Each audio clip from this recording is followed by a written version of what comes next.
Good day, good evening, good morning, good wherever you might be. I am Dr. Monica Hinton, and this is my very first episode of Waiting to Be Discovered.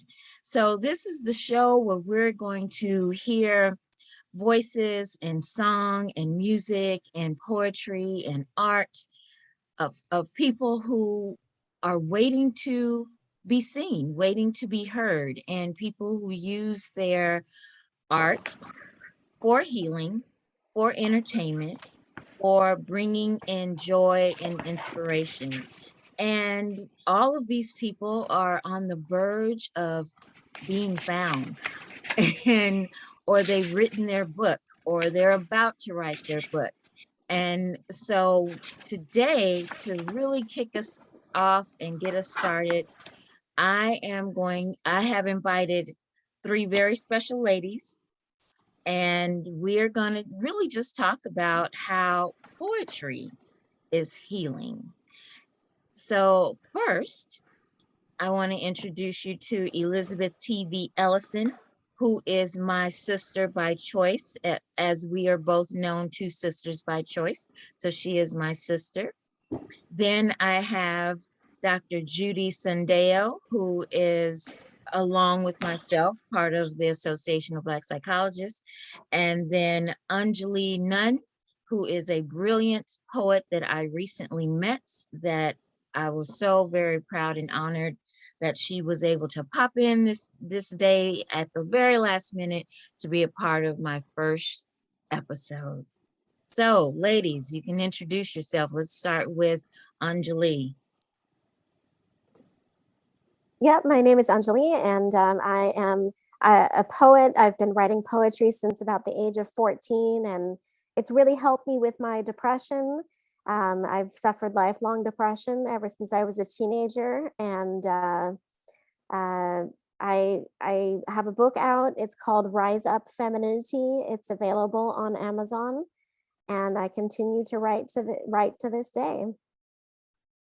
Great, thank you. And Dr. Sundayo or Judy? Hi, my name is Judy Sundayo, and I'm very pleased to be here. A little bit about myself. I was born and raised in Washington, D.C. I've also been writing since I was very young. I consider myself a poet, and I'm also a licensed psychologist and a college professor. And I like to use words and expressive arts in healing because words are very healing. So it's good to be here. Yes, they are.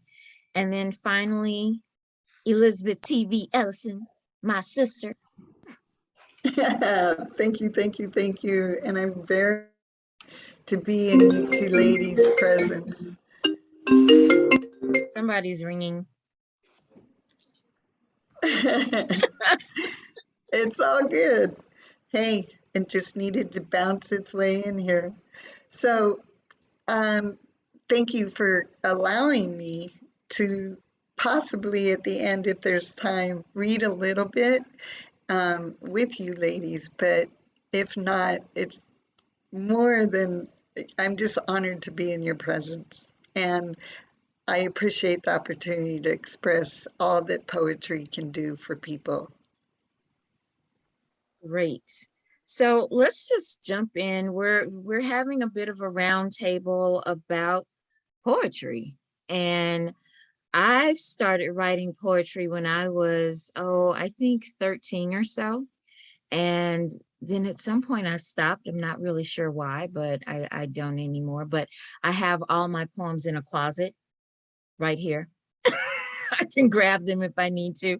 And mine always seemed to turn out to be love poems, even though I was never personally at the age of 13, 14, 15 in love, but somehow I understood it.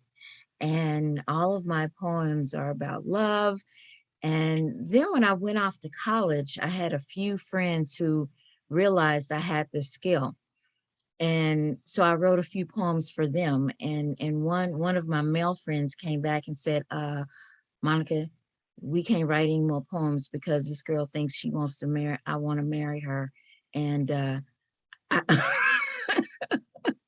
so you're too talented, so let's stop. So then I think just being in school myself and working on a PhD, I've kind of lost my gift a little bit. But I have to say, when I was writing poetry, it was healing, and it did not only touch my heart, but touch the hearts of people around me. And it really spoke to, in some cases, how they were feeling. And we would put up some of my poems on the wall and actually read them as we walked out the door. So, so I know for me, what poetry has done for me in my own healing. And I'd like for you ladies to talk about what you've seen, what you've experienced within your own poetry. You can jump right in. Well, I'll just say that poetry has been incredibly healing for me, and I've found that to be the case for a lot of people who I've met who are also poets. It's just a way to express yourself, and it's a way to put it in poetic format, and it's just really amazing to be able to let it out in a way that captures the imagination of people listening to you, because really a poem is born when you speak it out loud and other people can hear you say it and experience that emotion that you're trying to express. They experience it with you. And I find that really, it's not just the writing process, it's the listening process too of poetry that really can be healing. Mm-hmm. I Yes, agree. I do too. I think that when I was a little girl, my mom typed up 3 of my poems that I wrote, and I was so impressed by seeing them in print and having her read them. And one was about my little sister who was very bad. And it just tickled me that she liked them. So bringing emotions to other people, bringing out the emotions that other people experience in their reading it is just a thrill. And finding people who resonate with what you were feeling when you wrote the poem is a thrill. And all of that is healing. Mm-hmm. I think like you, Monica, I wrote about love, but not exclusively. I wrote about the silly things, too. My sister, who was very naughty, and the sunset nature was a nice theme. So, whatever touches my spirit. And I wrote some poems in my Black Power phase. I wrote some poems that were more activist oriented in terms of civil rights. This was back in the 70s. Mm. And I was inspired by a lot of poets who were writing to change things in the society. And I was impressed by that. But my favorite poet is an artist, a musician. That's Stevie Wonder. Stevie is a great poet. Yes, he is. He's my favorite. Yes, yes, yes. Without a doubt. Elizabeth, what's been your experience with poetry? Because I know you write all the time. Well, for me, my grandfather somewhat tooled me for it at a very young age. He had us doing rhymes and would have us do storytelling. We lived in his home with my grandma and grandpa, and so he had to manage these little kids that he never thought he was going to have to, and 3 of us at that, and all under the age of 6. So that was one of the things that started me on it. And then what I found out when I started entering kindergarten and was able to write, it just, I love the way people's faces look when you express an emotion for them. And you get some people crying and some people laughing and some people just sitting there very stoic, like, did they just say that? And I felt a sense of belonging. And then, so for me, all my poems have ended up in another story of a different lifetime that I've lived, because I had kept them just like you, Monica. But my ex had different plans for them. So that'll be a different episode. Um, but when I first got to read in a forum with Judy, I actually, Dr. Judy, I actually was able to write a poem within 5 minutes before it was my turn to speak. And I've just been blessed that way because of having done it from a very early age and learning the healing power of release that poetry does. Yeah. This is And true. that's why I'm impressed by on Julie with her books. They're so amazing. The one I'm very blessed to have one of them, Rise Up Femininity, and she autographed it for me. Yeah, I And think poetry is really amazing because it captures a moment in time, and it's that moment that you're just experiencing emotions, and you get to write them down and express it for someone else to hear, and it's really an amazing tool that, some people think they can't write poetry, and I actually I would disagree with that, because a lot of people do have this poetic ability to speak, and poetry doesn't have to rhyme. Anyone can write poetry. Right, right. And the mental spirit that people, anytime anyone goes through uh, an emotion of any kind, I mean, think of the way, like, people dancing around the kitchen, or all of a sudden someone comes up with a catchy phrase in your family, and then the next person comes up with the next one. If y'all had written them down, you'd have a book by now. that's true. Now, Dr. Judy, I know you have a few books out. Can you tell us about your books and your work? Well, I co-authored a book of poems 2015 with some friends, Elise Smith Cooper and Jamie Jones. It's called the GUMBO POT Poems. It's not real clear because of my background. But we dedicated it to Maya Angelou, and it was a lot of fun. And there are recipes for gumbo in there. Both Jamie and Elise have recipes for gumbo. But it was fun. It was just, it took us about 5 years. We had a writing group. We would get together and just write poems. And we published at the end. And then later I published, I have some poems published in anthologies over the years. But I wrote this children's book after this book was published, and it's called Smiley, or How Little Boys Get Turned into Frogs. Mentioning little boys, my grandson just started a 6-series book of comic strip called The Journey of Farts. Him and one of his best friends. I love it. And it's illustrated. So, oh man, what a great title. yes. Yeah. So I'm not going to speak too much about it because we're going to actually interview him. Yeah. Well, it's very popular among young people. A few years ago, my grandson's favorite books were Captain Underpants. Right. Right. I've heard and read every single one because my grandsons wanted that too.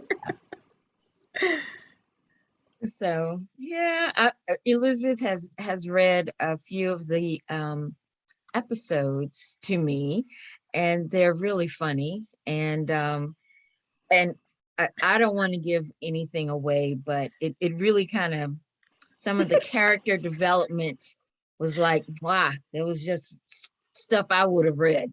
And I'm like, this is awesome. So yeah, so I'm looking forward till the time that we actually interview him, um, for a young entrepreneur, because he's selling them, as a matter of fact, and Wonderful. yeah, he already has a few contracts and some pre-sold. At the grade school level. And how old is Yeah. he? How old is he? He's 11, but he's actually been writing comic strips since he was about 7. Wonderful. Yeah, he's a Yeah. It's the brilliant same little age as my boy. oldest grandchild. Yeah, Wonderful. I really like her grandson. He's a brilliant little boy. He actually is. All right, ladies. Well, before we run out of time, I want to give you all an opportunity to share your art with the audience. So let's start with Anjali, and if you can pick a few poems to read for us, that would be fabulous. Okay, this one is called Unleashed. Scant cliffs, creatures of the day, gathering silently, sultry lists of things to do, like watching the ocean waves in person, breathing in salty air, crisp memories of time and time again, mood swings of up and down below the mellow feedings of scarcity because of memory loss and electroconvulsive therapy treatments that went too far to erase the depression. Sultry songs of memories passing on by, old memories, new memories, memories that deserve more merit than they get. I am unleashed, unfurled, unfettered, begotten and not forgotten. I am here under almost forbidden circumstances. I am late, yet still early enough in life. I have not withered away. I am alive, surprised at my list of things to do, wanting nothing more than to have ocean waves swallow me up whole and keep me there, breathing underneath the water where it's safe, where wind and rain cannot touch me, where I am invincible to sorrow and grief, where I live in the now of when I used to be of the sea. The winter has gone, and I am fond of looking back at the memories. They all have their place in time. It's time now to let them go and to move on. We all have our seasons and reasons. This is reason enough to unleash the full potential of the moment and to dive in, thriving, even if just for a minute at a time. Wow. Wow. Oh my word. Wow. That was beautiful. Beautiful and Thank deep. you. Wow. Tears. Yeah. Kind of took my Very breath away. Ah, talk about healing. I love your imagery because unleash the full potential. I can feel the movement through the poem from that depression and the scarcity to this, coming out and going on almost like with the ocean being pulled out to sea. It's just lovely imagery. Thank you. Yeah. Wow. Wow.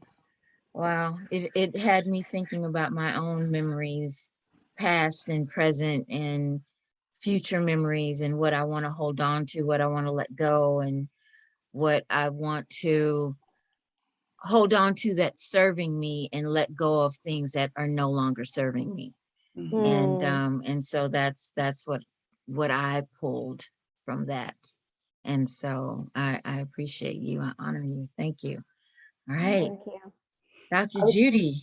I was going to also say, after having been divorced twice, I love the line in there about being unfettered, because there's nothing like getting free from some stuff. you know, when it's time to move on. Yes. So Yes. I love the freedom that your poem brought. It's just powerful. And then having to navigate through the different memories. Yes.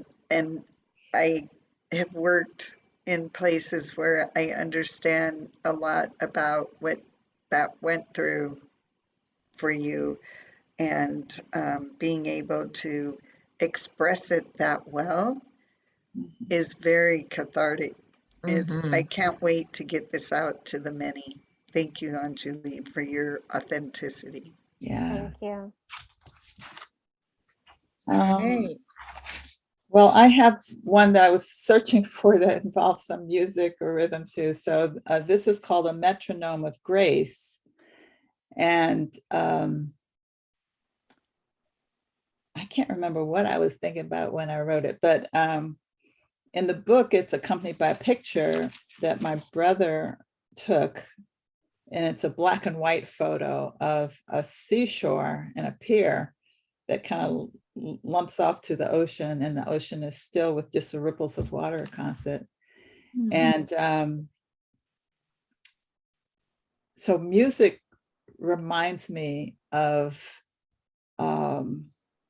emotion, feeling. So a metronome of grace. I swim in music. It makes me smile. Waves of rhythm, mile after mile. And sometimes I can see a note drifting by just like a boat, like cadence caught her sail to breeze. In waves of calmness, discord flees.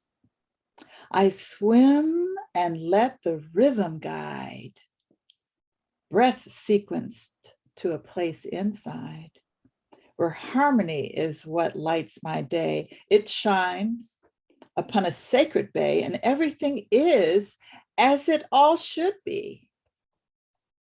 Melody moving me back to sea, and yet my heart is not the same.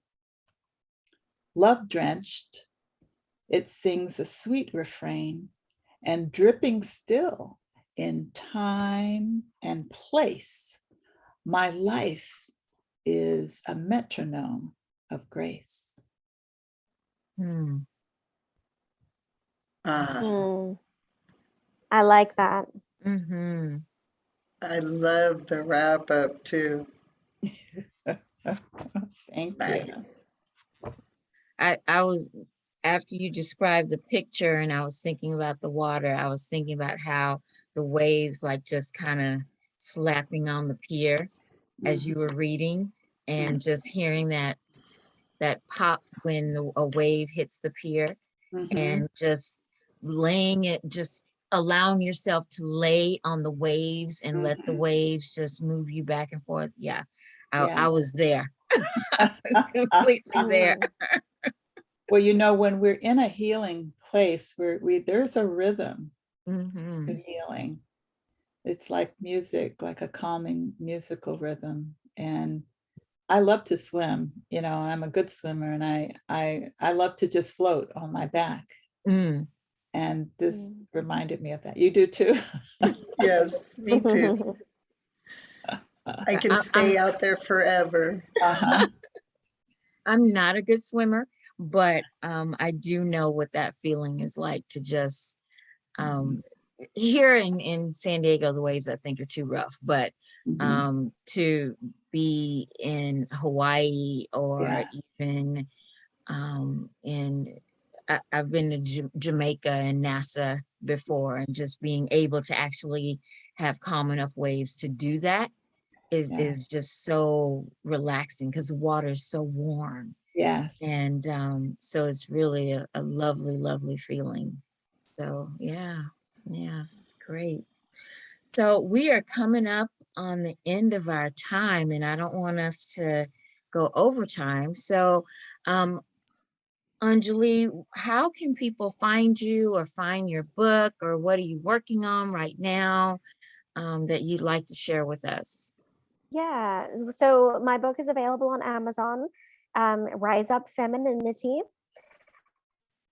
And I've already written another book. I just haven't gotten around to it yet. My next book is made for victims of sexual violence and domestic abuse. Oh, wow. And so it's directed specifically towards those survivors. So I'm looking forward to getting that out there. And I also have a new website. It's angelinunn.com. So I also have a website that advertises my book.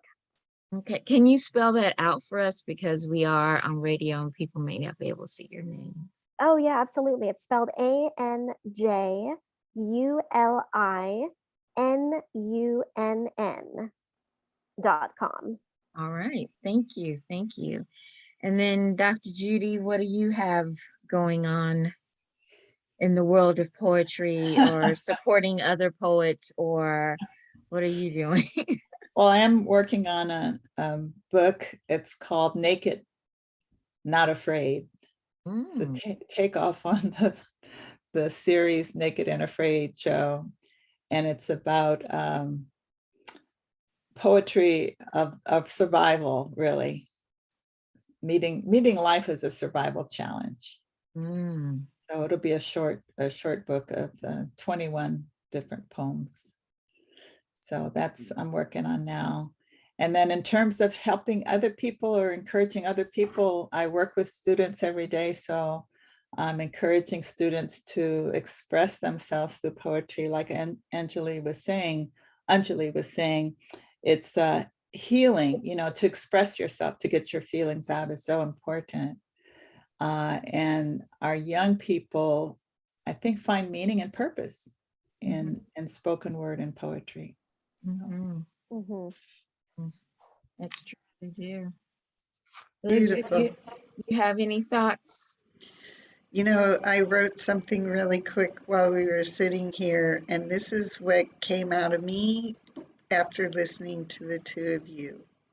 And it's super short, because we are a startup. So it is. Setting myself mindfully with collaborations to achieve these goals, which when we met and discussed all these precepts, concepts for our communities. Amen. All Oh, right. amen. Nice summary. Yes, Yes. it is. Thank you, Well, ladies. Yeah. ladies, thank you. Thank you so much for being here. Thank you for coming in, and I have to be very honest, for rescuing me at the last minute. I really appreciate both of you, and hope that the world will get to hear you and your voices and buy your books. And oh, Dr. Judy, where can your book be found? Your The Gumbo Pot Poems can be found on Amazon.com. Great. So, and hopefully people will purchase your books and learn how to make gumbo. I don't think I realized that there was a recipe in that book, so I have to go back and look at it again. Or two. And I've never made it before, and so now I'm inspired. And I look forward to both your new books and more from you, and I know our viewers will be too. Thank you. Yes. Thank you. All right. So to close, I just want to thank everyone for listening, and those who have been inspired by these two lovely ladies and my sister Elizabeth to write poetry of your own and express yourself. And it does not matter what you say or what you put down, just put pen to paper and speak from your heart. And that's really all you need to do. And you will find that writing poetry is healing. And that's my thought for you today on this Saturday morning. So again, thank you again. I am Dr. Monica Hinton of Two Sisters by Choice. My sister Elizabeth is here. You are listening to Waiting to Be Discovered. Have a great day.